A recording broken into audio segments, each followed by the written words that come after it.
I want to say it was an MIT study about AI, and they were studying the brain as people were using ChatGPT. And they were saying that one of the examples I was able to read through quickly that he gave me was they would ask you to write a sentence, and then 5 minutes later ask you to repeat that sentence. So if you handwrote the sentence on a piece of paper, just you writing your sentence, no help from anything, or type it on a computer, you could probably recall what that sentence was. But if you wrote that sentence with ChatGPT, you had like zero, you couldn't recall it back. And the gist of the study is basically using ChatGPT is degrading your mind. It's not enhancing your mind, it's degrading your mind. Scientific creative thinking methods.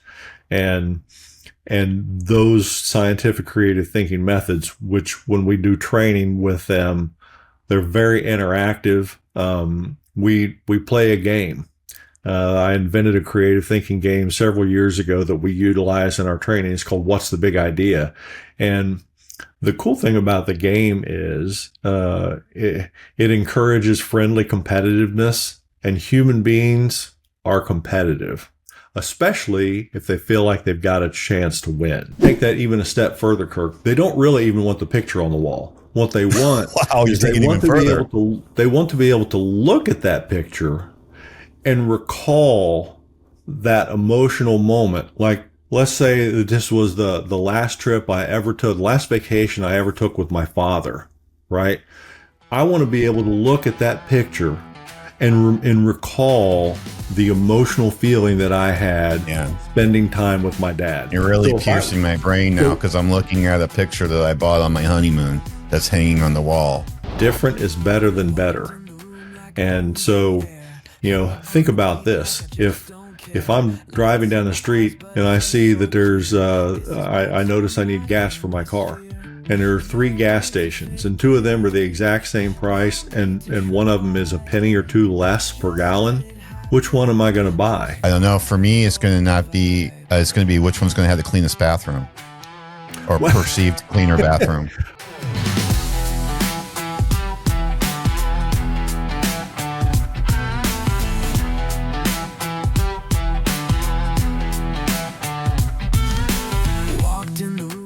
Today, I'm joined by Bob Sager, founder of Spearpoint Solutions, author of 101 Freaking Brilliant Business Ideas, and someone who's made a career of helping businesses stand out and sell more without competing on price. That's really important. Bob's all about using creativity as the edge of an AI-driven world, and I can't wait to dive into his insights on how companies can become the 800-pound gorilla in their market. Bob, welcome to Vibe Your Vibe, and I'm Kirk Francis, your host. Hey, Kirk. Good to be here. How you doing today? Fabulous. That's great. We had a few glitches, but it's all going to work out. Yesterday I don't know if you're into it or not, but I'm kind of into health and wellness, and just bought a cold plunge because I think you're friends with Gary, right? Gary Fry. Gary Fry, yeah. Yeah. And so he was nice enough to give me a little we call it affiliate, whatever, which saved me $89. So it was actually, I don't know, I consider that pretty substantial. I might be able to go out and treat my wife to a Five Guys with a milkshake these days. I don't know if I can do a steak dinner yet, maybe by myself. Right. But anyway, so I got my ice plunge into that this morning because I was like, yesterday I didn't get it in until the afternoon. I was like, you know what, just get up. I saw a Joe Rogan episode with Andrew Huberman, and he's like, you just get up and you do it. Forget your coffee, forget your breakfast, forget all. So I said, okay. Because you like make all these excuses, right, not to do things. And so jumped in this morning, and if you probably can tell, I feel great and energized and ready to go, and is excited about this. And what was amazing is I don't know how things align or whatever. It's kind of crazy. So I got a text message this morning early, and from a buddy of mine, and he's sending me, and naturally it won't show up on here, so I'll just have to. I just got a new iPhone and nothing's syncing, but the gist of what I got, and unfortunately I don't have it in front of me to read through it, was, I want to say it was an MIT study about AI, and they were studying the brain as people were using ChatGPT. And they were saying that one of the examples I was able to read through quickly that he gave me was, they would ask you to write a sentence, And then 5 minutes later, it asks you to repeat that sentence. So if you handwrote the sentence on a piece of paper, just you writing your sentence, no help from anything, or type it on a computer, you could probably recall what that sentence was. But if you wrote that sentence with ChatGPT, you had like zero, you couldn't recall it back. And the gist of the study is basically using ChatGPT is degrading your mind. It's not enhancing your mind, it's degrading your mind. While you're able to get a lot more done with less effort, the originality and creativity in what you're getting done is not as good as if you just do it yourself. So given the little research that we've done on you, what do you think about that study? And I don't know if you've had I think it's fairly new. I don't know how publicized that is yet. Well, one, that doesn't surprise me. There's different biological things that happen when we actually think, and especially as we think creatively. Biologically, we're kind of wired to not think creatively, believe it or not. And I don't know if you've seen any other interviews I've done, Kirk, but I can take a minute and talk about that if you'd like. Yeah, totally. I mean, this is freeform. Let's dive in. Let's go down the rabbit hole. So what happens I'm actually quite interested in it, because I'm using ChatGPT and I'm trying to not use it in a like, oh, go write me a paragraph kind of thing. I'm trying to use it more in a help me create an outline on something I want to write, or hey, I wrote this. So I actually created my own little GPT with the help of Markham. I think you're familiar with Markham Pfeiffer. Mm-hmm. And he gave me some tips, and he gave me some of the things that he's having ChatGPT do. So I kind of enhanced that to fit my needs. And now I write something, I have ChatGPT like be my editor, right? Like, go review this and tell me what you think. Right. And I think that's where it is an enormously valuable tool, but I'll hand it back over to you. So I'm when you're kind of asking, can we dive into this? Like, yeah, for sure. 100%. Let's dive in. So listen, AI, one, it's not going anywhere. There's too. Oh, it's not going away. No, there's too much. And listen, people that sort of sit around looking forlornly at the past, hoping things would just go back to the way they used to be, are going to be lost in the modern economy. But circling back to what I was starting to talk about before, Kirk, biologically, we are not really wired to think creatively. And what I mean by that is conscious thought burns a lot of calories. And so once we have figured out how to do something or how to solve a problem, biologically, we move that process of how to do something to a subconscious level. And so and that serves us well most of the time, because as a matter of calorie, what's the word I'm looking for? Protecting your calories. Correct. The brain is wired to protect calories. Yeah, and this is why we put on fat when we have too many. Anything that we can do to limit the burning of calories, we're biologically wired to do. And that's why those processes, once figured out, get moved to a subconscious level. And that serves us well most of the time. The problem comes in is when the solutions to those problems are not working very well anymore, or not working at all. And so we get determined to think about a new way to do things, but the subconscious rules. Right? It rules 90 to 95% of our thoughts and 95% of our actions. And so we think we're thinking hard about how to do things, right? About how to come up with a better way. But it's the analogy I came up with was it's like driving 100 miles an hour on a circular freeway. You're working hard on coming up with a better solution, but you always end up in exactly the same place. And so, in teaching the science of creative thinking, those scientific creative thinking methods are like an off-ramp off that circular freeway. and they have the effect of short circuiting that autopilot thinking that all of us do, just because it's a biological imperative. And so we don't really tap into our creative thinking until we short circuit that, until we disengage that cruise control. Do you have any strategies to help do that? Absolutely. I mean, that's kind of what we do. And there's three different things that we do. But one of them is training in scientific creative thinking methods. And those scientific creative thinking methods, which when we do training with them, they're very interactive. We play a game. I invented a creative thinking game several years ago that we utilize in our training. It's called What's the Big Idea? And the cool thing about the game is it encourages friendly competitiveness, and human beings are competitive, especially if they feel like they've got a chance to win, right? I mean, the least competitive person they play a game of Monopoly or whatever. Think of any other, parlor game, board game, and they get competitive. I mean, it's astounding to think about. So when people feel like they have a chance to win, they get competitive. But yeah, which is why people buy lottery tickets, right? What's that? Which is why people buy lottery tickets. For whatever reason, they feel like they still have a chance to win, even though the odds are against them.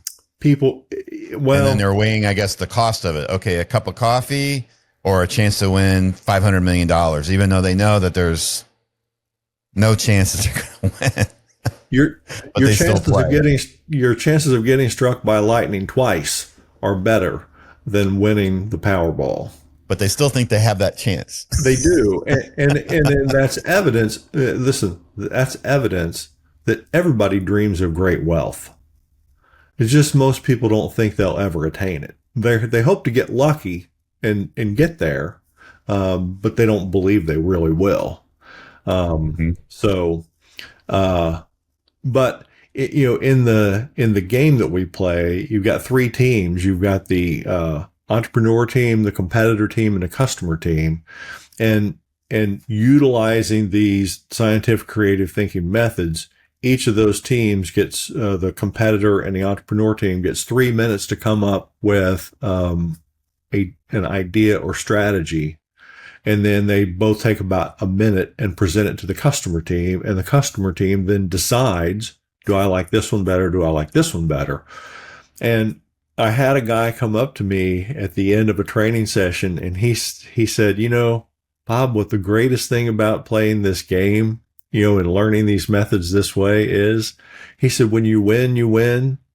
And when you lose, you still win, right? Because you're still coming up with ideas that you wouldn't have in a normal circumstance. That's amazing. That's really cool. I really like that. So cause at the end of the day, maybe I'm wrong, but yeah, because this is kind of the world that you're in, that you try to help people with. And some of the things that I've said in the past is people like to buy from people they like, know, and trust. And like, know, and trust, if you look at that, I think you would probably agree with that, because it kind of flows with what you have. Price isn't in there. You're not competing on price. You're competing on whether they like, know, and trust you. If they trust you, I mean, price is obviously always going to be part of a decision, or companies or individuals are going to have the budget to move forward with. I can't go out and buy a Rolls Royce if I don't have the budget for it. And there's no way that the Rolls Royce dealer is going to be able to compete with me on price. It's not going to happen. So, price is obviously a factor to filter out those that can't afford and can't afford items or services or products, whatever they are. But at the end of the day, can you maybe address that? Like, cause that's kind of some of the things you do. There's kind of a list of things that people are looking for, and they have a pecking order, right? That they're looking for when they're ready to buy something. And usually price is pretty far down on the list, is it not? I mean, I'm guessing this is kind of one of the things that you kind of preach about. It is. And listen, people are concerned with price only to the degree that it matches their perception of value. And so, and the whole point in coming up with better ideas and strategies is to position whatever your offering is as being unique, better, more valuable than competitors, right? And my good friend and branding guru David Breyer has a famous quote that I absolutely love, and he says, "Different is better than better."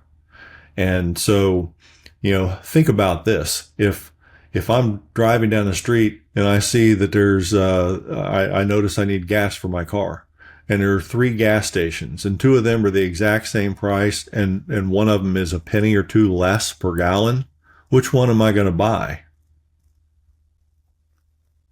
I don't know. For me, it's going to not be. It's going to be which one's going to have the cleanest bathroom, or perceived cleaner bathroom.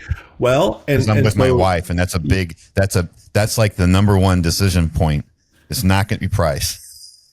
And so, but assuming that you didn't have to go to the bathroom, then you're probably going to choose based on all things being one, equal, the lower priced one. Yeah, exactly. The one that's least expensive, because 87 octane is 87 octane, right? And so if you're perceived as being identical to a comparable alternative, then you have no choice but to compete on price. Well, I mentioned that because I drove down the highway recently and I saw a gas station, and they specifically put clean bathrooms.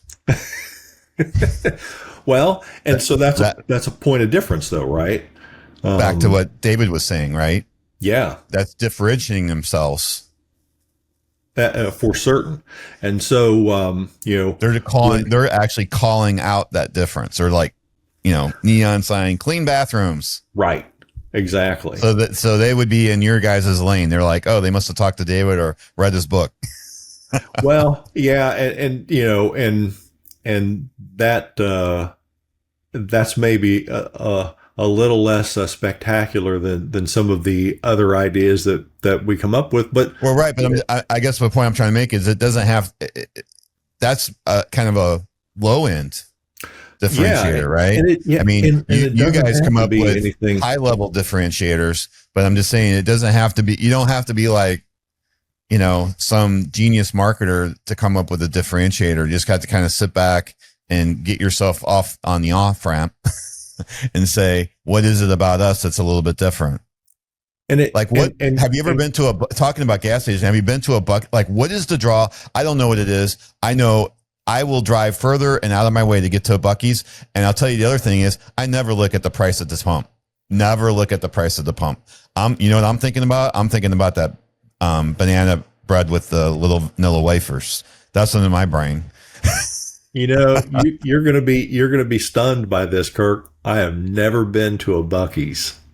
Oh, really? Is there not one near you, or? I hear people rave about them. I think the closest one to me is about 40 miles away. And I actually was on a recent trip to, I live in Southwest Ohio, and I was on a recent trip to Tennessee. And in between me and where I was going in Tennessee, in I think it's Richmond, Kentucky, there's a Buc-ee's. And I was pressed for time. But I seriously, I'm like, man, I seriously thought about, I really need to go to experience that, because I think that's what it is. It's an experience. It's an experience, right? Actually, I just had Tony Bubb on yesterday, and that's what kind of she was talking about is people like experience, right? And I think the other actually was kind of thinking about a little bit with the Buc-ee's. They have like 100 or 200 pumps. You basically drive up to a pump and pump gas. They have so many pumps that you never have to wait to get to a pump. So maybe that's part of it subconsciously. That's part of it, knowing that, well, I'm never going to have to wait in line. I'm just going to pull right up and I'm going to get in and be able to get my gas, and I'm going to be able to get that pudding. they also have beef jerky, and they also have these brisket sandwiches, and and they're all about getting you in and out. Like if you spend a half hour at a Buc-ee's, it's not because you're standing in line. It's because you're walking around looking at everything going, oh my God, look at this place. That's why you're there for half an hour. Not because I hardly ever wait in line when I'm in a Buc-ee's. I'm in, I'm out, no lines, awesome tasting food. And thinking about it, I don't think I've ever looked at the price. Cause I'm just like, oh my God. It's like the Disneyland of gas stations. Well, listen, that, and going back to what you mentioned before about clean bathrooms, they're both good examples of connecting with people in a way that's emotionally significant to them. Experiences are emotionally significant. A dirty bathroom is a bad, significant emotional experience. And if you've ever experienced a dirty bathroom, clean bathrooms has a strong emotional appeal, right? And Right. so, if you're going to differentiate, let me back up a step. Far too many businesses, their sales efforts are based on logic, and Not hitting that reptilian brain. human beings make almost every decision we make, and this is especially true of buying decisions, based on how we feel about things. And Not logic. People fool themselves into believing that they made a logical decision because our executive functions have an almost limitless capacity to logically justify that emotional decision. So we convince ourselves. That's such an important point, Bob. Can you actually say that one more time to make it perfectly clear? Because I think that's super important to understand, actually as a consumer and as a marketer. Both. Yeah. What's especially true as a marketer, right? Because consumers can convince themselves of almost anything, right? They'll make it, but just to kind of repeat exactly what I said, we make 99% of the decisions that we make. This is especially true of buying decisions based on how we feel about it, right? Based on emotion, but our executive functions in our brain, right? That forebrain that's uniquely human.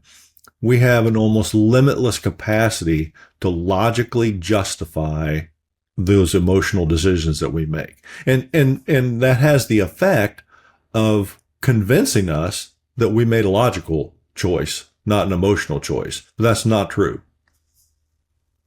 That's super fascinating. I kind of knew that already, but I just love how you presented it because it's making me rethink on maybe how I need to change my pitches, because I need to change my pitches in the sense that we're really hitting on that emotional factor. I mean, I'm not trying to pull wool over anybody's eyes or anything like that. I mean, I think what we do as an organization, what you do as an organization is always good and it has a good result. Unfortunately, if you attack it from a logical perspective, I mean, I have a prospect right now, and he desperately needs a new website. So I present him a proposal on, this is what we're going to do. This is logically why you need to do it. And he's like, I'm not ready to do that. He has budget, he has desire, but I'm not hitting the emotional factor on why he needs to get a new website. Versus I'm hitting the logical factor on why he needs a new website. And the logic doesn't work. If I would go after his emotional reasons why he needs a new website, then he will come up with the logical reasons why he can justify that. You may have heard this example before, but people say that, people really don't want to buy 1/4-inch drill bits. They want a 1/4-inch hole. But exactly. I take that a step further. They don't really even want a 1/4-inch hole. What they want is a hole in their wall so that they can put a hanger in there to hang a picture on. And they don't really. What they really want is they want the picture on the wall. Yeah. what they really want They don't is care they about the want drill. They don't care about how big the hole is. They don't care how many RPMs the drill has. They don't care if it's a titanium bit, a carbide bit. None of that matters. They don't care how right. much it is. They want the picture on the wall. That's what they actually want. But I take that even a step further, Kirk. They don't really even want the picture on the wall. What they want Wow, you is take it even further. they want to be able to look at that picture and recall that emotional moment. Like, let's say that this was the last trip I ever took, the last vacation I ever took with my father, right? I want to be able to look at that picture and recall the emotional feeling that I had spending time with my dad. You're really piercing my brain now because I'm looking at a picture that I bought on my honeymoon that's hanging on the wall. So why do I want that on the wall? I don't care about the frame. I actually don't even care about the picture, do I, Bob? No. Not really. No. Not really. If we get down to the brass tacks of it, what I care about is that memory. Exactly. And so if I were a company that was selling drill bits, I would figure out a way in my marketing to emotionally connect my drill bit with that feeling that comes from looking at that picture. Interesting. That's a very now you got me. I got to rethink everything. Well, Kirk, I talk to people about, the teaching them the scientific creative thinking methods. The other thing that we do is, some companies, it's like this training on this stuff is going to be very helpful, but frankly, we need some strategies we can win with now. And we know we've seen some of the stuff that you've done on that. And, can you help us with that? Well, part of what goes into that is understanding how human beings work, right? If you don't understand how human beings work, you're never going to be able to relate to them. And you've got to understand them from three perspectives. You got to understand biologically why they do what they do or don't do what they don't do, psychologically and sociologically. And when you understand those three factors, then you can create ideas and strategies that actually resonate with how people work and have them to take action.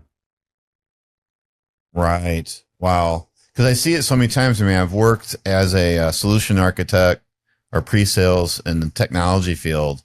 And I just remember, being told by the VP of sales, okay, we want you to lead by, all these awards that we've had. We want you to lead by all these customers that we have. And I took them out. I actually got in trouble because I took the slides out like, oh, you have to show that. I'm like, okay. So whenever I did presentation, I was like, okay, well, the boss says I need to show this. I go, you get 1 second to look at it. Here it is. Here's all our awards. Okay, here it is. Here's all our customers. Okay, now to the good stuff that you actually came to this meeting to learn about. Yeah. People don't care about you. They care about them.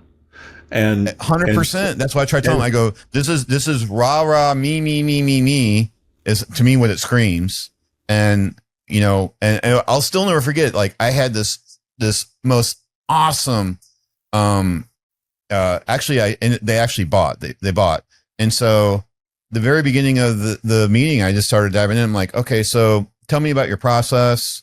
Tell me how it works. And where's some of the issues that you have that you feel like, if I had X, we could be performing so much better.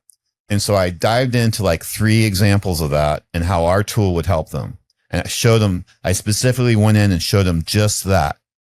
And we had this menu that was super long with all these different options and all these different directions we could go into.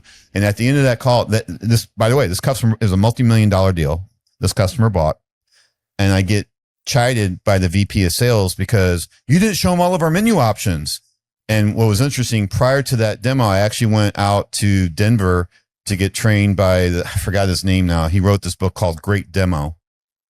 And I just followed his example. I mean, and I'll get to the point I'm trying to make here real quick, is I followed his example. And while I was out there, one of the trainers out there that was highly experienced in what I was doing, much more experienced than me is, and part of the training is you go up and give your current demo. I gave my current demo and he's like, whatever you do, don't show him that menu. He goes, what that's going to do is going to completely confuse them. They're going to be completely intimidated by looking at a menu with like 100 different items in it. And they're going to think, and here's what he goes, this is what they're going to think. Cause you're talking to management. They're going to think, oh my God, is my team ever going to be able to learn how to use this? How long is it going to take them to actually become productive? He goes, that's what they're going to be thinking. And he goes, it's a gigantic negative against you. He goes, I understand your tool's awesome and it's top class and all those other things, but you got to look at it from a buyer's perspective. And so, I lost my train of thought with all of that. But I think what you're saying is that these people that you're presenting to is you gotta look at these things in a little bit different light, right? You got to put yourself in their shoes. You got to be, I guess, I don't know if it's empathetic or sympathetic or maybe both, to the struggle that they're having. And then that way you're going to be able to have that emotional. I think when I actually was showing him how, taking his example and then walking that example through how our tool would actually help them and give them assistance and moving things forward faster. He's like, oh my God, that's what we need. And he's emotionally thinking about, oh wow, I'm going to get to my solutions faster now instead of worrying about some menu that his team has to learn how to use. Well, and confused people almost never take action. And when you really, that's a very interesting fact. And when you show them an extensive menu, most of which is irrelevant to them, they're kind of intimidated by that, because even the smartest people in the world don't know your industry, right? Yeah, they're not. I'm an expert in my software, but they're just looking at it through a lens of, oh, this guy's an expert and he's using it. And if I'm moving through this menu, so what was interesting, what the guy out in Denver with Great Demo taught me to do, he's like, have all the different options already up and loaded. Don't go through the menu when you show them. Just have it already loaded. Click this window and show them how that particular feature works to help them. Right. And that's what I did. So before, we were just on like this with no screen share. And as he's talking through the examples, I'm in my computer pulling up the different screens to show him the specific solution that we had for that without going through the menu. And that's so interesting that you said it. So when you present, I've read that before. And again, it's like, get it through your head. You present people with some big, long, complicated solution. They just look at it going, okay, yeah, where am I going to start? And in fact, the example I gave you with the guy with the website, I gave him a pretty comprehensive proposal. And he's like, I just need something simple that I can understand. And here's the thing. They will never admit to you that they're confused. They'll say any other reason why they can't move forward, right? This guy actually did. He's not, well, he's a longtime friend of mine. So, but that's not going to happen in the real world with somebody that's a stranger. Right. Right. And if you don't mind, I'll share a story that I heard early in my career about having empathy for people. And I think if people can remember this story, it will have them being more empathetic with their customers and potential customers. If you don't mind, I'll tell the story. Go ahead. So two people stood on opposite sides of a curved wall. The person on one side of the wall looks at it and says, with certainty, that's a concave wall. And the person on the other side of the wall, upon hearing that, looks at it and emphatically disagrees. He says, no, that's a convex wall. Now, who's right? From their own perspective, they both are, right? And so it's only when we can go around on the other side of that curved wall and understand that person's viewpoint, then we can really be empathetic with them. Yeah, because they're both right. But as far as they know, from their own perspective, this is why there's so much disagreement, in politics, because everybody's got their own unique life experience, right? And depending on where you grew up, who your parents are, what their beliefs were, those chances are going to become your beliefs. And from your perspective, that's the truth. Right. Well, and through even like your self-talk, right? I've had some conversation with people with self-talk, and you got this self-talk going, and that self-talk, whether true or not, irrelevant of reality, it actually becomes your reality. This is why a lot of people propose doing, like daily affirmations and stuff, is because changing that conversation you're having in your head, right? Because it's super powerful what that conversation's saying. In my first book, called Discovering Your Greatness, two of my three books are about creative thinking and the scientific methods behind that. My first book was actually a personal achievement book called Discovering Your Greatness. And I think it's in the first chapter, maybe the second chapter in that book, there's something called Better Life Declarations. So that's, I can tell you from personal experience, they can change your life. It's sort of like affirmations on steroids. Oh, really? Okay, yeah. Repeat that book title again, so we can. I'll put a link. What's the best way to get the book for you? Is it Amazon? Yeah. So Amazon. So we'll definitely put a link in there to Amazon. Yeah, it's called Discovering Your Greatness, and it's subtitled A Higher Level Thinking and Action Guide. Okay. Well, I'm going to have to definitely buy that. So you'll sell one more book at least. Hey, listen, books can change your life. I can't even state that emphatically enough. The power. Well, as an example, Bob, why don't you share how much effort and time did you put into that book? Oh my gosh. Yeah, and it's a relatively short book. It's only like 75 pages. And it's and I can read that in a couple of hours. You can absorb, but it possibly years, if not decades, of wisdom.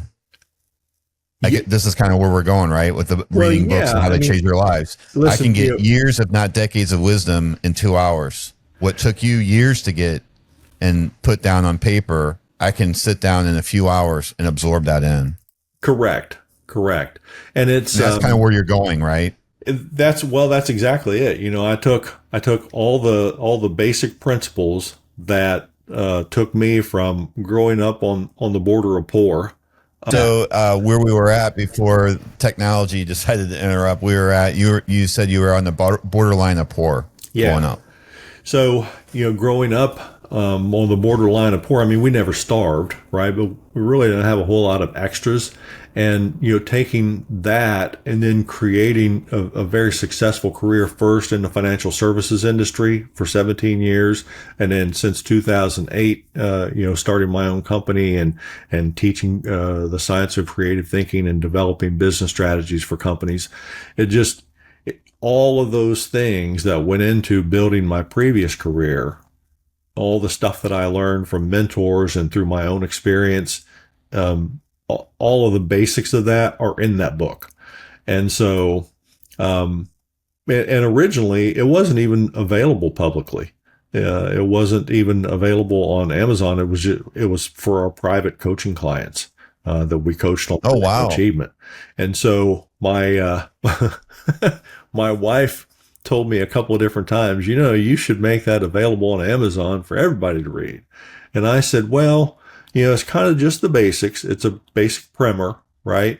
And I said, it's kind of designed to work, with somebody coaching you along through these things and, mentoring you and holding you accountable to the goals that you set. And she said, well, let me ask you a question. If somebody gets that book and they follow the principles that are in that book, will they become more successful? I said, yeah, but, and she's like, I wasn't done yet. Okay. She's like, who are you to decide that they won't? I'm like, oh, that's a good point. So it's available on Amazon. I mean, just imagine as if you help one person, right? That's it. I mean, all you had to do is put it up on Amazon. I mean, and I've had quite a number. Obviously, when you have a book on Amazon, a lot of people buy it. You never meet them. You don't know who they are. But I've had a number of people that I do know that have bought that have reached out to me to tell me it's just made an incredible difference in their life. That's true of all three of the books, by the way. It just seems to be the case. I mean, I bought Gary Fry's book. I got it. I read it on a plane trip, so it was short enough. I was able to get through it at on a plane trip, and yeah, it just I don't know. Just a couple of things, and it just really hit me pretty hard. And it's about the imposter syndrome and how that can really inhibit your progress, right? And he just frames it a whole different way that you never thought about. Right. And it was just kind of like how I'm framing it with you and how your wife was framing it with you is, what is it, why did you decide whether or not it'll help somebody? And the other side of that is, what if it just helps one person? I mean, it's all worthwhile. Right. And so that was very interesting. So the one of the things I want to make sure I touch on is I have like a couple of things here. I just definitely didn't want to skip over or skim over. And it's really actually one of the things that we do. And it's kind of funny that I see it here is that one of the things that you help with is employee engagement and retention. And so you're using creative thinking ideas to help companies reduce turnover and unleash more creativity and innovation within the teams. So can you maybe touch on that? Yeah. So, in doing this training on scientific creative thinking methods, one of the things that we suggest to all of our clients is get people from all levels within the company involved. And there's a magical effect to that. People want to be, one of the most pressing needs that human beings have is to feel important. And just day to day. Maybe use another word would be validated. Maybe also certainly. But one of the things, when you're doing it just sort of day to day, you get into a mundane routine of just doing your job. What we have found is that by bringing people in, putting them in a judgment-free zone, and making titles irrelevant for that training session.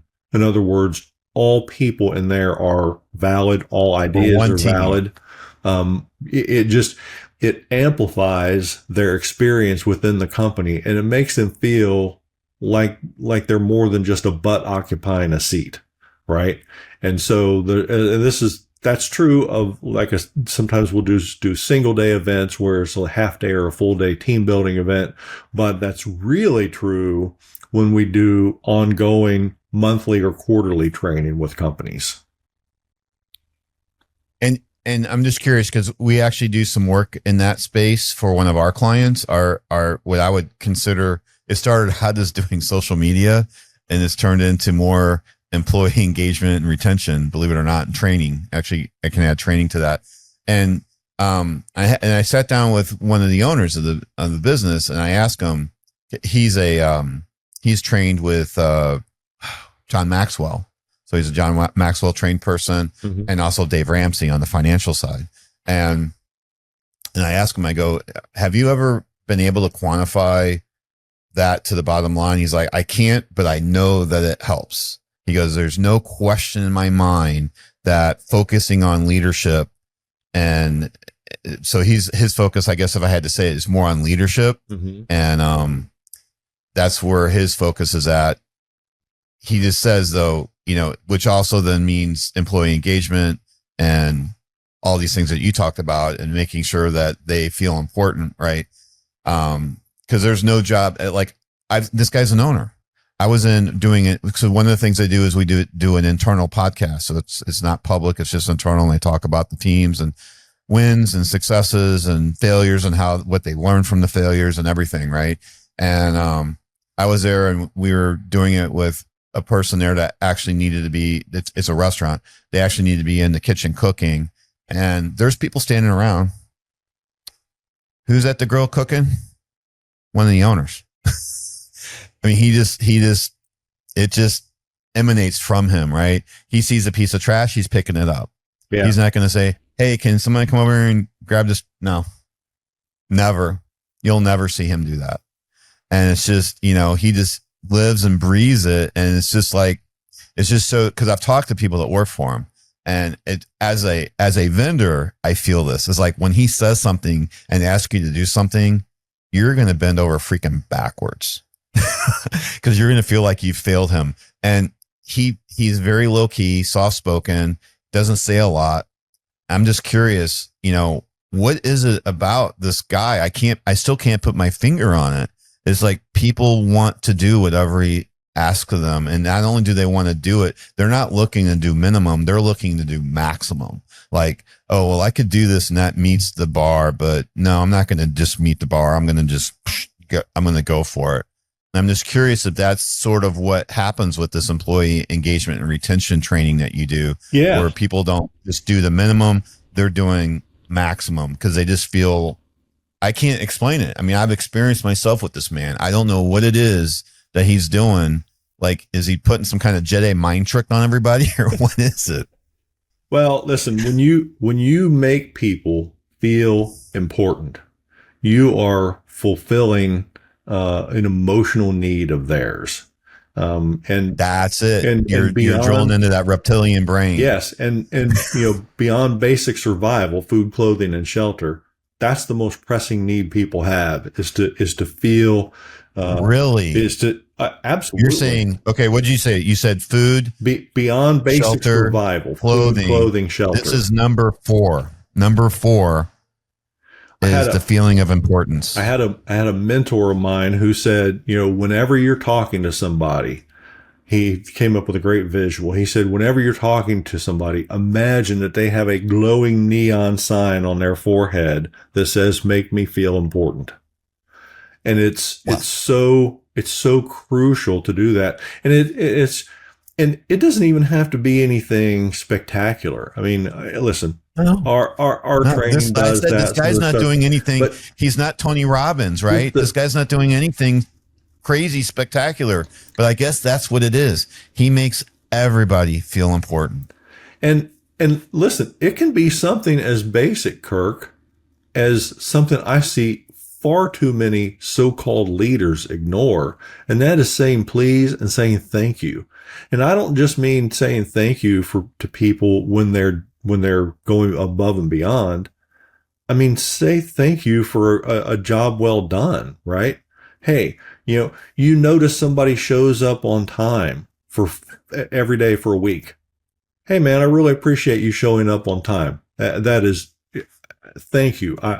I can't tell you as your leader how I notice that and it matters and I appreciate you doing it. Just something as simple as that. I mean, that's kind of basic leadership. Well, that's actually one of their tenets. It's very important for them to show up on time. Yeah. And I think one of the things that the way he explains it to people is because they have shift work and people have to show up for the other person. They can't leave until the other person shows up. Mm-hmm. It really sucks if somebody's late and it can throw off the entire day of their operation if somebody doesn't show up on time. Yeah. So, and I don't know. I guess they explain that. I guess that may be part of it too, though, right? I mean, maybe you think, well, the store doesn't open till 11 o'clock and I'm supposed to be here at 8. Why? It's okay if I show up at 8:30. And I think part of it is its education too, right? Explaining to people and making sure they have an understanding on why it's important to show up on time. I just noticed I got a little feather on my head. Well, you just, if you can catch people doing stuff that's good, right?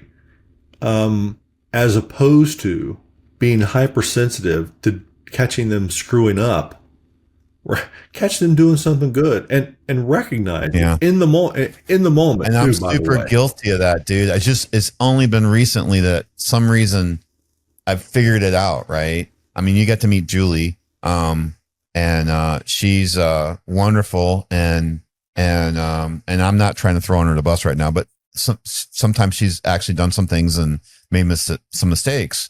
And she was, oh my God, she was so, I could tell she was stressed. And I was like, Julie, look, I go, I'd lie to you to say I was not happy, that, oh, that's okay. No, I go, I'm not happy about it. I go, but I'm not angry. And I go, I just ask one thing. And I said, just try to make sure we learn from this, right? Let's learn from this.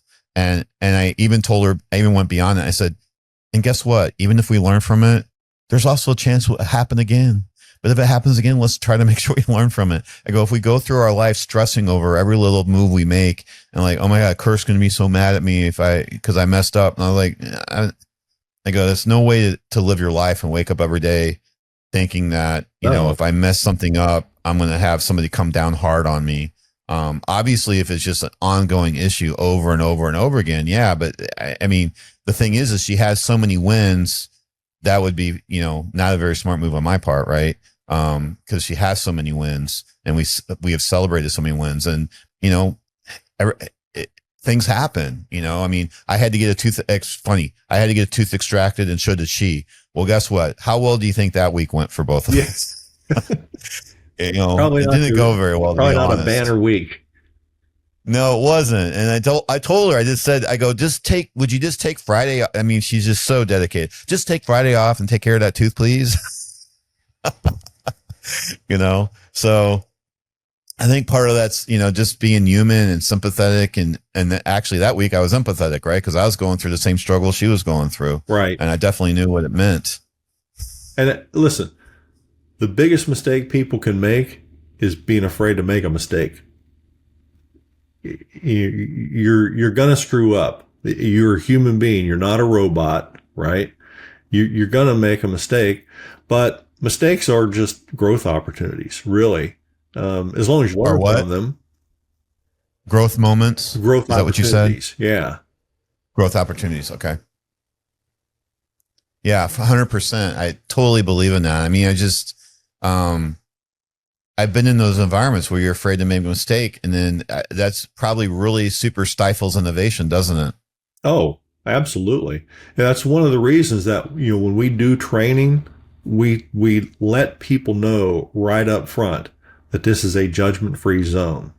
Unless Kirk, we're working with one of the methods that we work with, which is called the ABCs of bad ideas, which when you're trying to come up with bad ideas. Unless that's the case, we let people know, look, there are no bad ideas.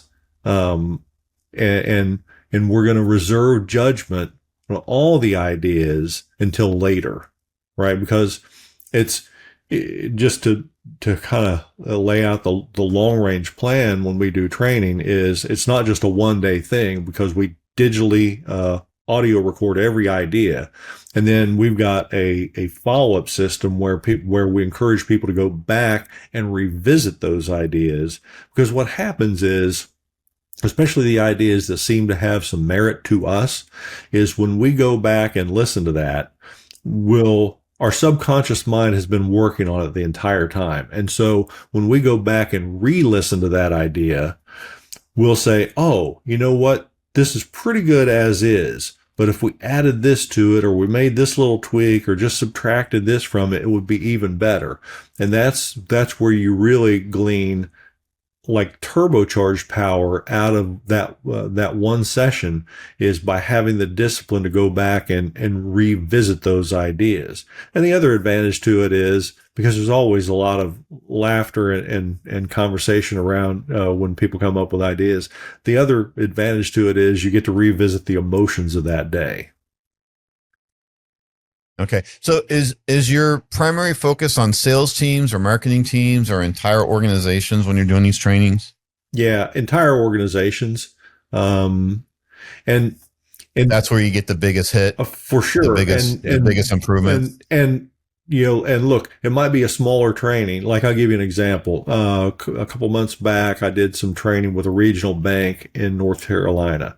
And so in that training, there were 25 or 30 people, and they were from all different aspects, all different departments within the bank, from, C-level management people down to this one gal who worked in customer service, only been with the bank for maybe, I believe it was less than 6 months.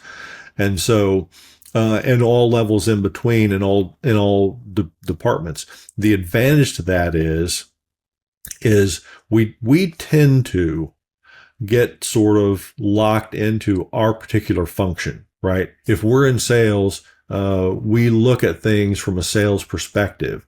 And the solutions that we come up with are going to be oriented toward that perspective. Same thing if I'm an accountant, right? Or an engineer or an executive. In fact, executives can sometimes be the worst because they're so expert that they develop what I call expert blindness, right? That they know this is how it has to be done because that's, that's what has brought That's how they this got to that level of level. success. Right. So, yeah, I ran into that recently myself where I was dealing with two founders and they had like blinders on almost. They just couldn't really understand the market that they were in. I mean, it was a mature market where most companies that needed their product were most likely I keep getting notifications and they keep dinging, so I'm gonna put they it's like trying to switch somebody from an iPhone to an Android. They're not, the market's beyond where there were people actually that didn't have a phone. We're in a market where everybody has a phone and you're trying to get somebody to switch from an Android to a iPhone or from an iPhone to an Android. I think that's a pretty tough sale. Finding that person out there that has a flip phone that's still looking for a smartphone is very rare. It's probably out there still, right? There's still people that have flip phones that don't have a smartphone, but the number of those are quite few. So, talking about a mature market, I think the smartphone market's one of those. It's a very mature market where getting people to make a change in purchase is going to be quite difficult. So I'm just curious to hear, like, given that as a scenario, what would be your suggesting if somebody's finding themselves in that kind of a marketplace? I guess back to David's example is super differentiation. If you're just doing the same thing that everybody else is doing, it's just not going to really work to convince anybody. Yeah, one of the things I like to say is, because it's so noisy out there. I mean, I read something one time that said the average person is exposed to over 10,000 marketing messages every day. 10,000. 10,000, right? Wow. And so biologically, we're wired to tune most of that shit out, right? Exactly. We only pay attention to stuff that hits us differently, right? Or what we have determined is important to us, right? That's one of the reasons that goals are so important, is because you've determined this is what you want, and the stuff that you encounter on a daily basis, people, situations, whatever, the ones that are relevant to the achievement of those emotionally significant goals, they'll hit you differently.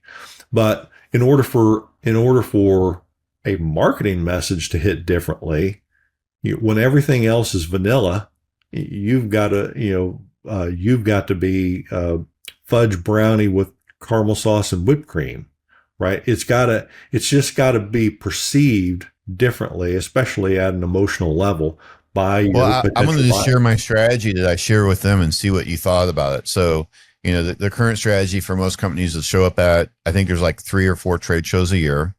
And so they were in a 10 by 10 booth. And my strategy was, let's increase it to a 10 by 20 and make it just super open and, just an inviting booth, don't really have tables in there, just have a couple of high top tables with stools. And on top of that, I implemented a podcast. So we did podcasting in the booth. We drew in dozens of people watching when we had one of the top leaders of that industry conference in the booth doing a podcast. I mean, I think there might have been 50 people standing around. It was amazing. And so one of the partners was like, well, we didn't get any deals out of that. And I said, well, yeah, but let's keep this going. Like, let's keep interviewing people that are top voices in that industry, people that are well respected, getting you next to them in a podcast, adding then another layer of webinars so you can explain what is your differentiating factor on some of the features that you have in your software and putting that out. Because what really drove this decision is the first major show that we did with them. My wife came along to help out, and she's standing in the booth, in the 10 by 10 booth, And someone walks in and is like, well, who are these guys and what do they do? And she starts telling him, he's like, oh yeah, we've been in the business for 20 years. And he's like, been in business 20 years? He's like, yeah. And we've been coming to this show for 20 years. And he's like, well, I've never heard of them. I've been coming to this show for 20 years too. That goes back to what you're talking about. If everybody's vanilla and you're vanilla, no one's paying attention. Yeah. And so I was trying to get them to break out of that vanilla mindset. And what do you think about that strategy? Is that a nice strategy to present yourself in a podcast format, to talk with other leaders and people that are recognized in the industry, and just sit down and have a conversation like we're having and just talk shop, make it casual. And it gives, my idea was that's going to give other people that's out there researching that maybe thinking about changing to a different solution than they have today. It's like, oh, well, I know these guys because I've seen that podcast. They do it like, there's like 3 shows a month or 1 show a month or whatever it is. And I always watch it. It's interesting. And they're talking with interesting people. And then that's right. They did those webinars and explain, all the things that are differentiating among how they do things versus how other people do things. Does that have any merit as a strategy to be, how did you call it? The fudge brownie ice cream with caramel and whipped cream versus being vanilla? Yeah. So one of the things that I would do, I like it. One of the things that I would do with it is, especially if you're doing it in a trade show environment like that, is promote it in advance of the trade show. Like, we're going to be doing this on this date at this time. Solicit questions from people, right? Both in advance and at the trade show itself. And that way you make it more of an interactive conversation, and you fill listeners, which are potential customers, you fill their emotional bucket by making them feel important, in that you give them the opportunity to ask questions. And there's just something magical about two-way conversation. So we could have done that even with our conversation. We could have promoted this, put this out there, promote it, and say, hey, Kirk's going to be sitting down with Bob. If you have any questions you want Kirk to ask Bob, please submit them. Yes, something, and a perfect example of that is just September 10th and 11th, 3 p.m. on the 10th till 3 p.m. on the 11th. I don't know if you're aware of this, Kirk, but I did a 24-hour live stream. I was aware of it. Unfortunately, I wasn't able to watch it. But yes, I was definitely aware of it, and I tried to support it and share, liked it and comment and all that kind of stuff. But yes, I was definitely aware of that. How did that work for you? It went fantastic. And it's 24 hours? 24 hours, and I hosted the entire thing. I had guests on from all over the globe. How much coffee did you have? Quite a bit. And I had some caffeinated cola and some chocolate. And we live streamed for 50 minutes out of every hour. So, I only had like 10 minutes in between guests. So I had time to, go to the bathroom when I needed to, grab a quick snack. But my point in talking about that, and by the way, let me back up a step. We recorded the entire thing, so we'll be available. I saw that you shared that out. Yes. Yeah. So we'll be sharing out clips from it, and on our website, probably for the next 12 months. Right? That's a lot of content. Isn't it amazing? I mean, there's just so much. And I was telling the contributors and the people the companies that sponsored, I said, there's so much content that's going to be created in this 24 hours, and gold nuggets too. I said, there's so much of that. I said, there's at least, 6 months worth of content that's going to be created in 24 hours. And so, and on our website, we have an event page for the 24-hour live stream. And then with each individual that was a guest speaker, we've got a highlights page where we're sharing out clips from them on that page. And so, and listen, the homepage prior to this event, the homepage on our website was easily the most visited of all the pages on the site. But ever since the 24-hour live stream, even the pre-event stuff, ever since that, it gets 3 times as many hits as our homepage. That's does. Let me read it again. That's the fudge brownie ice cream with the caramel and the whipped cream and the cherry on top. Exactly. In a vanilla world. And listen, no one else is doing this. And part of the reason is we promoted it extensively in advance, right? Like the 3 weeks or so in advance of the actual live date. And we solicited questions during the event, but we solicited questions in advance from people that were potentially going to be listening in, watching. We live streamed the entire thing on Zoom, on LinkedIn, which was a little bit of a logistical challenge. And we embedded that live stream on our site, and we did a charitable fundraiser with the thing too, and we embedded the live stream on their site as well. So it was an inspired idea. Well, it sounds like it was super successful. Yes, and will Are you gonna do continue it to pay again? dividends for a long time. Do you have plans to do it again? You know, I've already had people saying, the next time you do this, Bob, as if I'm crazy enough to do something like that twice. But you know what? Maybe I am. Yeah, that sounds pretty exciting, to be honest. It was I it love was the it was idea. an experience I'll never forget. That's for sure. Right. And so, I mean, me as a techie guy, I just interested. So you did this on Zoom and you linked that then to LinkedIn, or you said there was a bit of a challenge. Yes. Can you share about Oh, can you share how you overcome the challenges? yes. The logistical challenge with live streaming, doing a live stream on LinkedIn when you're trying to do a 24-hour live stream, is the maximum amount of time that you can do a live stream on LinkedIn is 4 hours. Oh, okay. So So that's where the challenge came in. You had to like re end that live stream and then start another one. You had to do that 6 times. we had to set up 6 of them in advance, and then like you said, we had to reconfigure Zoom to match up with the LinkedIn live stream for that particular 4-hour block. So that was a little bit. I knew it was going to be probably a little bit confusing for the people that like watching live streams on LinkedIn. But I knew, I gave them instructions. Hey, if you'd rather just watch this on Zoom, you can watch it here, right? And I Right. linked me and our team. We linked every one of those live stream modules. We let them know, in the header of it, this is module 1, this is module 2, et cetera, et cetera. And then we shared the links to all the other ones if they wanted to register for it. But it's so Right. unusual. I mean, who in their right mind would do a live stream for more than 4 hours, right? I mean, who would think that there'd be a need for that? Bob Sager. Apparently, right?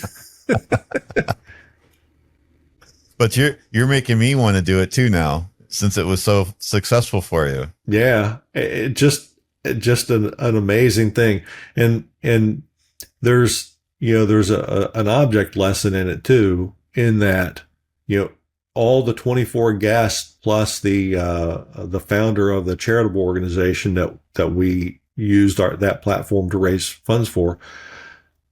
I knew every one of those people, and they're part of a very strong network that I have, and so there was.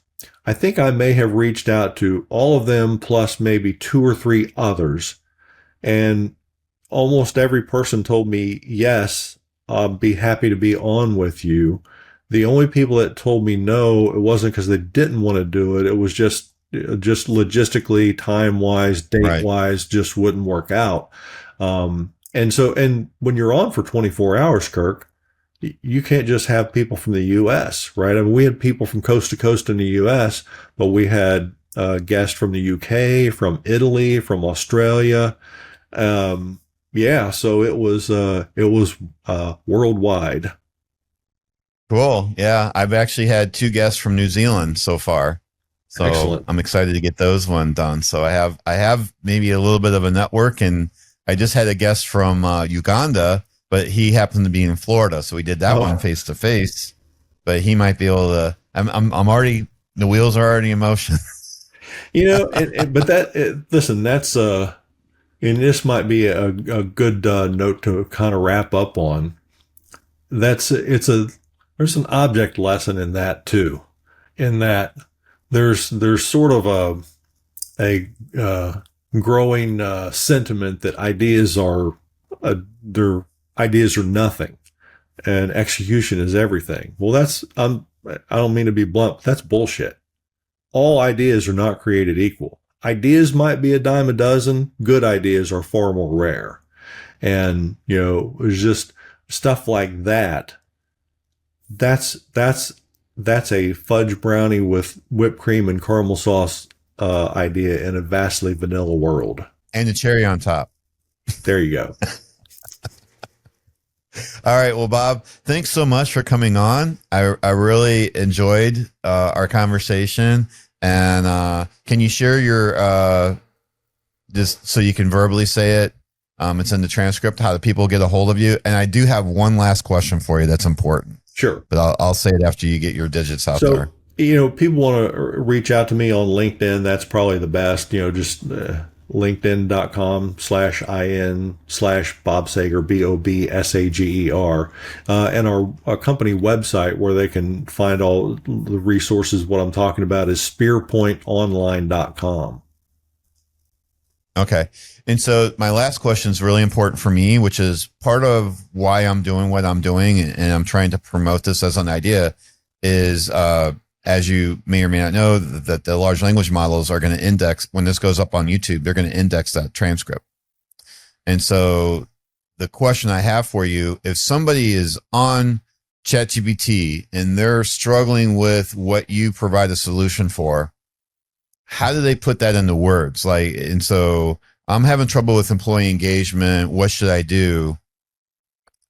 Is that going to be the question they ask? Or then, SpearPoint Solutions comes up as, oh, well, maybe you need to go have the what's the big idea game implemented. Like what is like their interaction with ChatGPT to where SpearPoint Solutions or Bob Sager is going to come up as kind of the answer to that? I think the real question that people are going to ask is, how do I differentiate myself in the marketplace? And in the marketplace for employees and in the marketplace for customers, which I call employees internal customers, right? And I think as a background in IT, we always actually did that. We considered the accounting department, the finance, the whatever, they were our customers, right? Sure. And so as a whole, the organization, everybody in there is a customer of each other, supporting each other. So I think that's really the question that people are going to ask. And we didn't get to this, Kirk, but one of the services that we offer is what we call the B2B customer attraction system, and that is utilizing the invitation of customers to a training on scientific creative thinking that the inviting company pays for, but that benefit that business to business customer. And it's just such a different way to prospect, such a value oriented way to prospect. And sales prospecting utilizing that system is dramatically different than going out and pitching. So wait a minute. I want to make sure I understood. Can you explain it again? Because I don't know. It's sunk in here. You're going to a prospect, you're a business, and you're going to your prospect and you're doing like a game that I don't know. So I don't know if I missed it. So we, either myself or one of other certified facilitators, will facilitate a training, either virtual or in person. We've got both options depending geographically where people are, and we'll do a mini training session, hour and a half, typically like a lunch and learn, where let's say I'm a business and I sell to other businesses and I want to have a way to attract them. The example that we have on our website is, Bank A, Bank B. Bank A goes out and they've got the standard flyer. We've got this clients, we've got this many assets under management. We've been in business since blah, blah, since Moby Dick was a minnow. We're great, right? It's all about the bank. And that's how they're going out prospecting. Bank B says, hey, we'd like to invite you into this training that we're hosting and paying for, that's going to teach you something about learning the science of creative thinking, and it's going to help you come up with better solutions to help your company move forward. That's what you invite them to, which is more attractive to a potential customer. No sales pitch, right? Just inviting them to something that's going to add bank B. I want to learn something. It's going to add value to them. What's in it for me, Bob? And it's going to help them succeed, right? Exactly. And at the same time, even when you're not pitching them, it's like all of a sudden, you get an introduction. What kind of feeling do they have about your company versus your competitors? Like, right. It's, you're making them feel important. Add value to them up front. That's very interesting. I like it. It's almost, that's almost like I know what I'm doing. Customer Attraction Initiative. What's that? That's called the B2B Customer Attraction Initiative. Customer Attraction System. Customer Attraction System. Yeah. Okay, to be clear. So if anybody's listening or looking for some unique ways to attract customers, like Bob just suggested, and basically what you're doing is you're it's interesting because you're prospecting at the same time and you're sharing your system, but you've created you talk about differentiation, right? You've created a super different way to do this where it's a win-win for everyone involved. It's a win for SpearPoint. It's a win for the business, and it's a win for the business's prospects. Amen. That's a very unique challenge to come up with something like that. That's quite creative. Almost like I know what I'm doing, isn't it, Kirk? I think you probably do, Bob. Well, again, thank you so much for showing up, and thanks for sharing that last bit, because I think that's super helpful and super important for people out there looking for something different. And so hopefully you get somebody maybe reach out from being on the vibe, and it sounds like you're super dedicated and just passionate about this whole effort, right? And that's why you're on board here. So thank you so much again, and I'll be seeing you definitely online. And when I get a chance, I'm getting ready to go on a pretty long plane flight, and so I'm going to see if I can't maybe get those downloaded so I can watch that, because I think that'd probably be a nice thing to watch and glean a lot of golden nuggets from your 24-hour episodes that you had there. Fantastic. Kirk, thanks for having me on. Oh, well, I mean, I'm hoping maybe I can get 175 subscribers on YouTube now that I get maybe one more. Bob? Yeah, send me the link to your YouTube channel. I'll be happy to subscribe.